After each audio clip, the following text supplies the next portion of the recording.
Hi everyone. Good morning. I'm Sarah Topping, Principal Lead for Intelligent Automation and Conversational AI, and it's great to be here with you today. So, a little bit about myself. Over the last decade, I've helped organizations design AI solutions that don't just automate tasks, but actually strengthen the human connection between brands and customers. And today's session is about how we can use machines to listen, learn, and respond in ways that make people feel seen, heard, and understood. You'll hear me repeat one idea throughout today, and that is that technology delivers the scale and empathy delivers the loyalty. So as we walk through this talk, I invite you to think about your own brand or your own organization and think, where are the moments when your customers feel known? And where do they still feel like just a number? So a couple of things that we'll talk about today is we'll start with the why now. So what are the market forces that have changed customer expectations forever? Then we'll unpack what hyper-personalization really means and how it differs from what you would say like traditional marketing or customer outreach, for example. Next, we'll look at AI-driven real-time journeys. So the practical side, how it works and what it looks like in the wild. And finally, we'll close with something that I care deeply about, which is about balancing innovation with ethics. Because if customers don't trust the experience, nothing else matters. So think of this as a journey from inspiration to implementation, from why this matters to how do we do it responsibly. So why now? Every digital interaction that we have as consumers has risen the bar on our expectations. So when you open Netflix, when you open Spotify or Amazon, the experience feels crafted around us. Our playlists, our recommendations, even the timing, it all feels effortless. And those experiences have rewired our expectations. We no longer compare a bank to another bank or a grocery app to another supermarket's app. We compare every brand to the best experience we've had online. And that's a massive shift in expectations. And it's why good enough personalization is no longer good enough. A generic email or irrelevant offer that just misses the mark completely. It signals indifference. Relevance, on the other hand, signals respect. So when I'm talking about AI today, I'm not just talking about robots or data pipelines or AI in general. We're talking about the expectations of relevance and how that is defining modern loyalty in an AI world. So let's look at how customer expectations have evolved. In the old world, we built campaigns around segments. So whether that was on someone's age, their income, their postcode, for example, they were very static personas for very predefined journeys, neat little boxes that we put all these messy humans in just because they may have a similar age. And in the new world, what we're using now is real-time behavioral and contextual data. We can learn when someone's browsing, what they're buying, what they're searching for, their devices. So even if they're people that shop in the middle of the night or the middle of the day, all of that is new information that we need to bring into the context of how we treat a customer or a consumer. We're not waiting for quarterly insights. AI is responding in milliseconds. So they're predicting what this individual might need right now. And that's the difference between you're a 35-year-old professional, here's what other people like you have bought, and you looked at travel insurance last night. You've just landed in Spain. Here's a currency-friendly account waiting for you. And it's the same principle. So whether you're a bank, a retailer, or a healthcare provider, hyper-personalization is moving us from this mass marketing to in-the-moment marketing and customer outreach, and from one message fits many to this more one action fits you right now. So there's really three main unstoppable forces that have all collided at the right time to make this possible. And firstly, it's customer expectations. People are rewarding brands that get them. They abandon those that waste their time. So loyalty isn't bought now with a discount code. It's earned through understanding. The next is data explosion. Every click, scroll, search leaves a small breadcrumb of trail of intent. And these signals, so what we like, what we avoid when we engage, are a gold mine of relevance. And the problem was never the lack of data. This data has been around for quite a while in the modern age, but it's the lack of intelligence of mining this data that was making it not useful.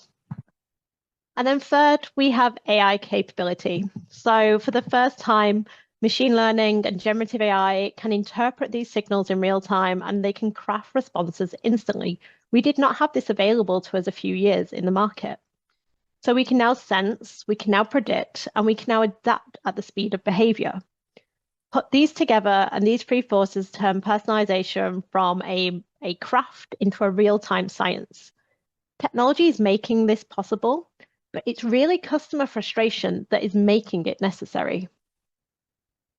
We're not here because AI is shiny. We're here because customers are saying, do better.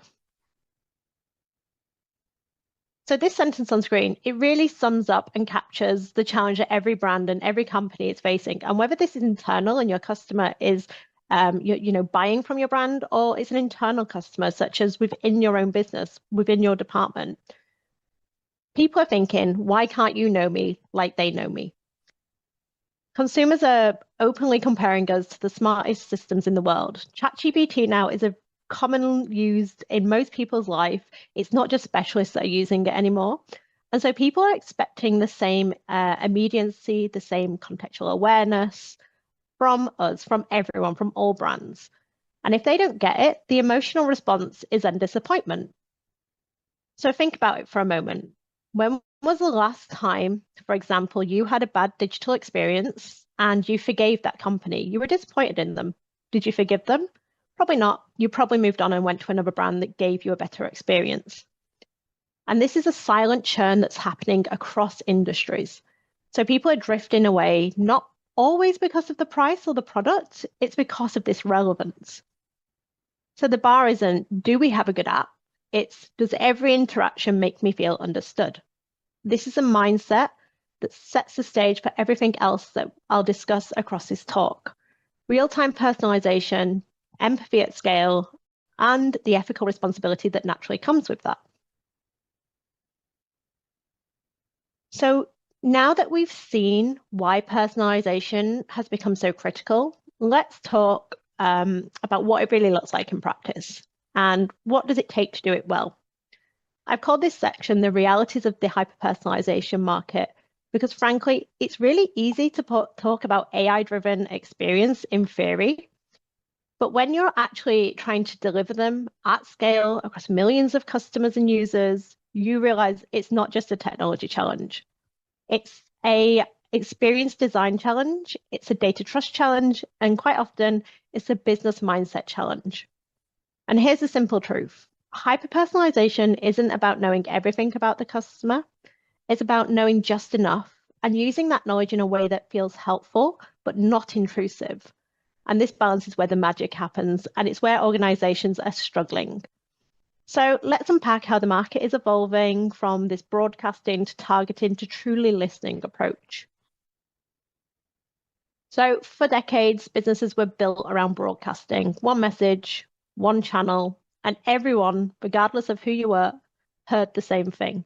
So think radio ads, TV commercials, email blasts. We were just pushing content out. It didn't matter who it was going to. We then had a slight switch up where we went to the segment area. So we got smarter. We started grouping people into these segments, such as young professionals, families, retirees. We adjusted the tone, the timing, we maybe even adjusted the offers. But it was still our message on our schedule. And now we're entering the hyper-personalization era. The game isn't selling to markets anymore, it's serving these moments, and each moment belongs to one person in one context at one time. So think about the difference of sending a credit card promotion to people aged 25 to 30 versus recognizing a specific customer and what they're doing in their life at that moment, and not 6 months from now. Hyper-personalization is turning us into having to listen to customers. It's about tuning into what customers are actually saying through their behavior and responding to it in real time. And that's what I mean when I say we've moved from broadcasting to listening. This slide captures the heartbeat of modern experience design. Every interaction, as I've mentioned, every click, what a customer's saying, what are they doing, it's feeding something back into the system. And when you use all this data to make their next interaction better, you complete what we would call the experience loop. So here's how it would work. You would deliver a great experience, say a well-timed offer or a helpful conversational experience.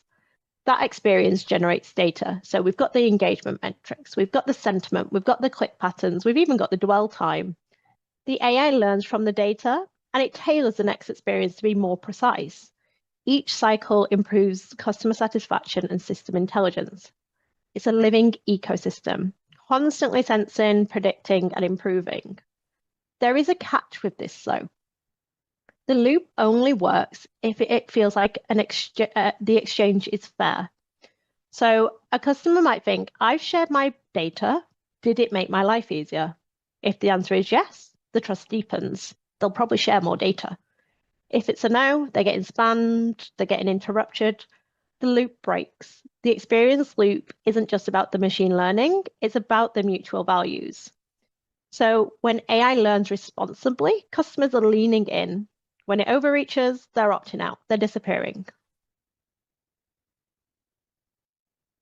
And here's one of the biggest misconceptions about AI, that it's killing empathy. In reality, when used well, AI can actually amplify empathy. So think about a good customer service conversation. What made it great? It's not necessarily that an agent is reading the script perfectly. It's that they're understanding the tone, the context, and the urgency of the customer. So now imagine AI systems that can sense tone, recall context, and respond in natural language consistently at any hour across any channel. So for example, conversational AI does this. These systems, when done well, aren't just handling tickets faster, they're humanizing interactions at scale. They can anticipate the needs, they can diffuse frustration, and escalate with empathy when it matters. And we see it in action across most brands. AI assistants that recognize stress in a user's message and will adjust their tone automatically, or remember when what a customer asked last week and pick up the thread naturally. That is hyper-personalization in the wild happening. And now it's not always done well. There's many out there that don't, but when it's done well, customers are recommending it. So when done right, automation doesn't remove the human point. It delivers more of it faster to more people. So that's what I mean by scaling empathy. And ironically, that's what most people don't expect from a machine, which is why it's so powerful when it does happen. So a little bit now about hyper-personalization world. So customers don't just click and buy, they may converse through behavior. So as I've mentioned, searching, scrolling, pause, tap, it's a kind of language. The AI listens to the micro signals, interprets intents and responds. And that's how we move from just journey design to sort of conversation or user orchestration. So if we unpack that idea, traditionally we had very linear journeys, but real life doesn't follow those paths anymore. Someone might see a TikTok video, visit your site, ignore your emails for weeks, then ask your chatbot a question at midnight. They're not following a predefined funnel, they're creating their own. And we need AI to help us meet wherever that journey is taking the user with relevance in real time. So we're not following a straight line. It's a living dialogue, constant back and forth between human interaction and machine understanding. It's how we stay in sync with customers whose expectations are moving faster than our marketing calendars. So what does this look like? So behind every great personalized experience is a decision engine. It's what we're calling the next best action engine. Its mission is simple but powerful. What's the most helpful thing to do for the customer right now? It will evaluate in the back end all the data points, and it will decide what message to send, what products to recommend, what tone to use, and whether to act now or wait till later. It really is the brain that makes personalization feel alive. And this is the magic of real-time AI shining because timing is everything. Send the right message too early, it feels irrelevant. Send it too late, and the opportunity is gone. The next best action engine uses predictive intelligence to hit that perfect moment, the instance when the customer is most receptive and the experience feels more along the lines of being a bit psychic. And it's an important part of personalization is that it runs across your entire company or brand. So from sales to customer experience, from an in-app experience to customer service and conversational AI, everything must align so as customers don't care about silos within business, they just care about being served in the right way. Now, we'll look at an example of how this may play in real time. In banking, where personalization isn't just about delight, but about saving billions in customer retention. So this is a real example from Ciklum's customer experience team that recently did with a banking claim. And we're going to see what this looks like when hyper-personalization is shown to be saving a billion-dollar problem. So a real business challenge is where empathy and AI come together to drive measurable impact. What you can see on screen now is what we call the inactivity iceberg. And I'm sure many of you across here have more than one bank account, and that you maybe haven't used one of those bank accounts in the last 60 days. This is a problem across the UK, the US, whichever market you are in. About 11% of all bank accounts are inactive at any given time. And the scary part is 95% of those accounts eventually churned were inactive first for at least 6 months. So there's the icebergs. Banks can see the very tip, so the accounts that are closing, but under the surface lies a vast amount of hidden inactivity, and we need to tap into that. Because every quiet, unused account represents a fading relationship. And when you multiply that across millions of customers, it adds up to, in this use case, was roughly 350 billion a year in lost revenue globally. So the lesson, if you can stop that account from going inactive, you can stop churn before it starts. But the question is, how do you know who's drifting away and why before it's too late?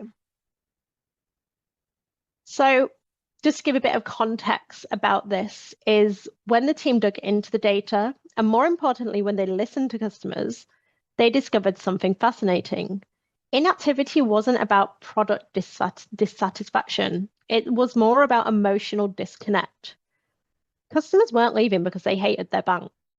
They were leaving because the experience stopped being relevant to them. It stopped being useful. There are a few quotes here which were direct from customers that were interviewed. So one example was, I was offered a mortgage by my bank right after I'd completed on my house. It's not useful to a customer. Another example is, I don't know what my bank can offer me anymore. And then another one is that generic alerts get ignored. They miss the important stuff because there's too much noise. And I'm sure this sounds familiar to many people. And this is what we refer to as the engagement gap. So the space where the value of a brand could deliver and where the customer actually feels it. And it's caused by three things. Missing primed moments. So the brand fails to serve the relevant right value when customers are receptive. A mix of financial literacy support not being available, so customers don't get clear contextual guidance to act confidently, and also overwhelming noise. Too many notifications, none that truly matter. So the solution here wasn't more communication. It was better timed, more meaningful communication, and that's where AI can make a transformational difference by being hyper-personalized. On screen now, you'll see how the team tackled the problem. An AI personalized engine that acts as a central brain, constantly listening, interpreting, and deciding what to show each customer at any given time. Pulling data from multiple sources. So this could be your banking and purchasing data, so the what, the when, and the where the customers are spending. Even the likes of social activities, so signals from TikTok, Strava, or Pinterest that reveal lifestyle shifts. And then third-party apps and loyalty programs, extra context on the likes of travel, fitness, or family trends. All that information can feed into a personalization layer powered by machine learning and conversational agents that look for behavioral triggers. When it detects one, it surfaces the right product in the right moment through the right channel. For example, if someone starts shopping at baby stores, offer a family saving plan. If there's consistent transactions start appearing in a different country, recommend a low foreign exchange rate account. And if credit checks start appearing, right move searches start spiking, suggest mortgage advice. These aren't guesses, they're data-backed nudges rooted in real behavior, not assumptions. So instead of marketing at scale, we're talking about relevance at scale. So let's look at these examples in a little more detail. So as I mentioned, example one is a new child product. So our AI detected increased spending at children's clothing stores and baby retailers. From that, the system inferred a life change. There's likely a new child in the family. So within seconds, it triggered relevant products, children's savings accounts, family insurance, even budgeting tips for new parents. It wasn't spam, it was timely support and customers loved it. Point two is around travel behavioral shift. So when the system noticed a pattern of consistent transactions in Spain, plus TikTok consumption switched to a Spanish travel content, it didn't just send a generic offer. It suggested a new current account, which reduced foreign exchange fees. For the customer, it felt like the bank noticed and cared. And then finally, example three, a home purchase trigger. The AI saw credit checks, property listing searches, and subscriptions to Rightmove. All signs someone was moving. It surfaced mortgage options and financial planning guidance before the customer even asked. Each of these scenarios represents what we call a primed moment, a time when relevance meets readiness. And when we tested these with customers, engagement rates jumped dramatically. The feedback was clear. When you reach me at the right time, it doesn't feel like marketing, it feels like help. So some of our customers told us, I would have absolutely reacted differently. This isn't a predictive model. It's a real time based on real time payments and real savings. And that if you're only contacting me when you actually want to, not just to call out the blue, that's a wonderful idea. And that's the heart of having context-aware personalization. It's about being considerate. It transforms marketing from interruption to intuition.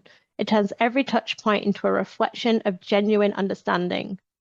And because it's powered by data that updates continuously, the experience feels alive, relevant, human.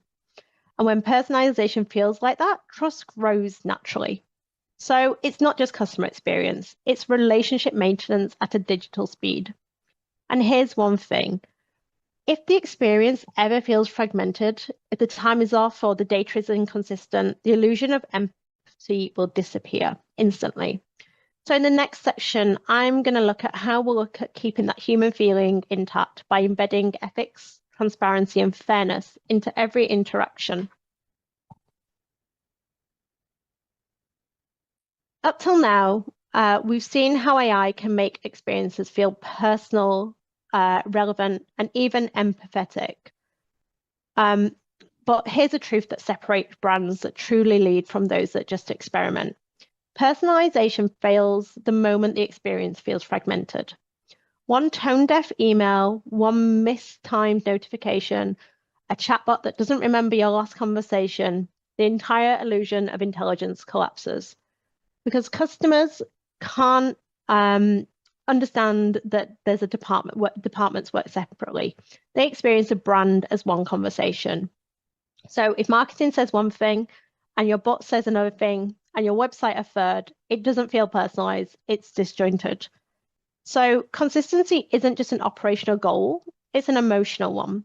Every touch point has to align to say, we see you, we remember you, and we respect your time. And that's how AI feels human, not just through technology, but through coherence.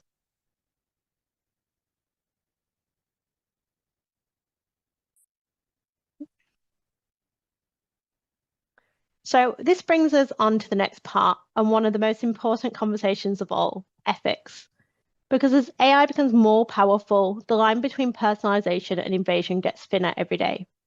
AI can interpret what customers want, or it can expose things that they maybe never chose to share. And that difference comes down to intent and transparency.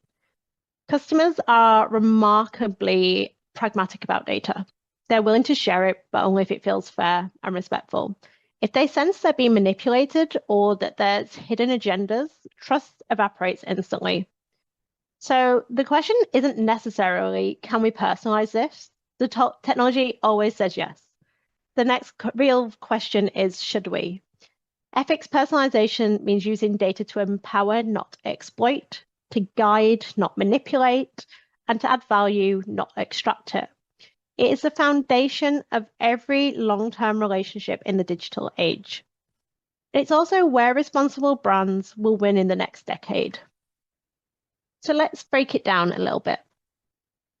Trust isn't built through glossy privacy policies that no one reads. It's really built through predictable honesty, customers knowing what to expect and seeing you follow through with that. This is what we would call the trust equation. So we have transparency plus control plus consistency. Transparency means being open about how data shapes the experience in plain English, not legal jargon. For example, we recommend this product because you recently used your credit card abroad, not per your consent to data sharing in clause 12B of section 22. Control means giving customers real choice, simple ways to manage their preferences, whether they want to pause personalization or set boundaries. And then consistency means holding the same ethical standards across every AI touch points. So again, it's that silo breakdown across the business, whether their interaction is web-based, whether it's on your app, whether it's with a virtual assistant, whether it's with a human, whether it's a voice assistant. If your ethics change depending on the channel, customers will notice. And once that trust is broken, technology cannot patch it back together again. So it isn't an equation that's just about good at PR, it's good business, because in the new world going forward, in the new economy, trust is a big currency for customers. Now, let's talk about something we don't address enough, which is bias. Bias is the hidden enemy of personalization. If your data is unfair, your experience will be too. AI learns from examples we give it. If those examples underrepresent certain groups or reflect historical inequalities, the AI will reinforce that quietly, efficiently, relentlessly. And that's why ethical AI isn't just a compliance issue. It should be a design principle. When we design AI systems, we have to ask 3 key questions. Who is being left out of the data set that we're using? What assumptions are baked into our recommendations? And how does our tone sound to someone outside of our core demographic? We embed what we call ethical checkpoints into the development lifecycle. So not just as a box ticking exercise, but as moments of reflection. Human-centered AI design means every algorithm, every interface, and every automated message should serve humans, not study them. It's what makes a digital experience feel human instead of mechanical. Because dignity is not a feature, it's a default we should all strive for. So here's a paradox that we need to embrace. The more we automate, the more human we must become. Innovation has given us the how, the tools, the algorithm, the speed. Ethics remind us why. So the purpose, the respect, the responsibility. Too often, these are seen as very opposing sides, when in reality, they should act as partners. The brands that will lead in the next decade won't just use AI to automate relationships, they'll use it to deepen them. So they'll treat personalization not as a marketing tick, but as a service, one that saves people time, reduces friction, and anticipates needs without overstepping boundaries. And they'll recognize that trust isn't a feature, it's the foundation that everything else stands on. So if we get this balance right, innovation with integrity, we create something remarkable. Technology that earns love, not just loyalty. And so when AI stops being a system and starts being a partner, we will really move into the next way of working. So this really isn't a story about technology. It's a story about empathy at scale. So just to recap on some key points, overstepping the mark will give our users a reason to be upset, a reason to not trust us. Using their data in a smart way, using it in the right way and ethically will mean trust is grown. Another point is making sure that across your business, any touch point uses these principles and that it's consistent for the user. Turning to hyper-personalization for a more segmented approach will drive massive value. And these are the businesses that will do well in the new age of hyper-personalization.